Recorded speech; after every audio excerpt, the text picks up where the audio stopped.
What is going on, my broskiis? My name is Toadskii, back again, here to bring you guys yet another One Piece Treasure Cruise video, and today we're going to be starting our series with the Navy GARP Challenge, the 10-star difficulty, which have finally debuted here at Global, and I do have to say, I do think this is probably the most difficult 10-star difficulty GARP Challenge.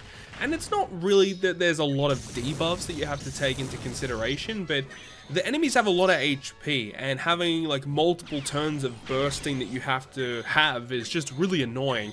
Comparatively to like the NL fight, which I think NL fight is definitely a lot easier than this. Obviously the big boss has a gimmick with, you know, the stun and all that, but you know, it's not really as tricky as what this one is in particular. Luckily stage 2 for this fight is just a walkover. You know, you just got some Navy enemies. You see we use Zorojiro to just wave clear there. We use another Zorojiro special here to get rid of that damage threshold there. Damage threshold on the Kobe and the Helmeppo stage. Both these guys have around 1.5, 1.8, nearly just under 2 million HP basically. They give you 2 hits of hunger. So that is one of the big things in this fight, is you want to have some type of way to get around hunger. And you guys will be seeing throughout the coming days how I get around hunger with all the different teams. So this one with Smoker, Tashigi, and Hina. Smoker has 3 million, whereas the other two have 1.8 million. So you get inflicted with 5 turns Despair, 6 turns of Bind to your bottom row, and also all your slots are changed into badly matching or tandem slots, and they treat tandem as badly matching for 98 turns. So this is where we bring Sabo Koala to essentially give us a full border matching orbs, get rid of that effect that makes the tandem slots count as not very beneficial for our team.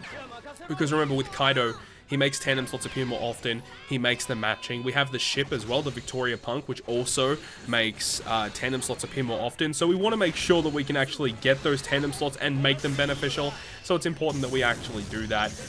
So moving on to the stage after this is going to be a stage that is going to be tricky for, depending on what type of color. But of course, because the stage 5 is going to be a Dex unit, which is going to be Kizaru in this case here, it's going to be pretty much a walkover with versus Kaido, of course. That's not really going to be a big problem.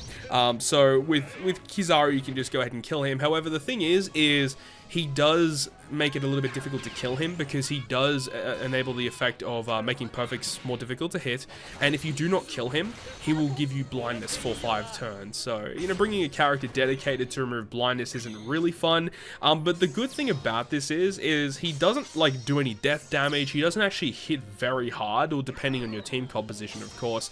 I have already recorded all of my teams for this GARP challenge, and the quick team that I did build versus this particular stage did take quite a while to get through, but it was relatively safe still. But because Kizaru is a Dex unit, the quick teams will definitely find this a little bit troublesome, unless if you have like a dual unit that can become a strength unit as well throughout the fight.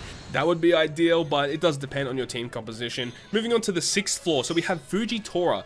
Now the interesting thing here is on stage 6 and 7, the main boss character has super typing, which is incredibly different. So essentially what this means is that if you're attacking with a super effective color, instead of doing double damage to that unit, you're only doing 1.5 times damage to that character instead. So it actually does mitigate a lot of damage, especially if you do even have that type advantage. But it's really annoying because Fujitora does have 8 million HP. Luckily, the versus effect of Kaido is just going to carry us through there, which is pretty nice to have. He does lots of really nasty things if you don't kill him. But then we've got Akainu, who luckily changes into the color that is good for your team. So because we have a strength team, he's going to be transforming into a Dex unit. But he gets super typing as well. So even though you have type advantage, your damage will not be as significant as it would normally be, unless if you have like additional crazy color affinity, really. He does limit your special to only use 2 specials per turn. He does burn you for 5 turns as well, which is kind of ridiculous.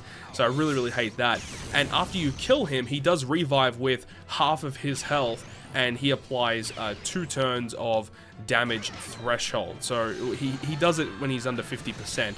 So because he revives at 50%, he does inflict 2 turns of damage threshold. So once again, we have Zorojiro to remove that, and we're able to kill him after the revive. So that is going to wrap up this video utilizing the strength team. I'll be uploading the other colors throughout the next couple of days. So thank you so much for watching this video today. Hopefully you guys enjoyed it, and if you guys did, make sure to hit the like button. And if you want to stay up to date with all of the content that I post, including more One Piece Treasure Cruise content, make sure to hit the subscribe button down below. But other than that, guys, I'll see you guys within the next video.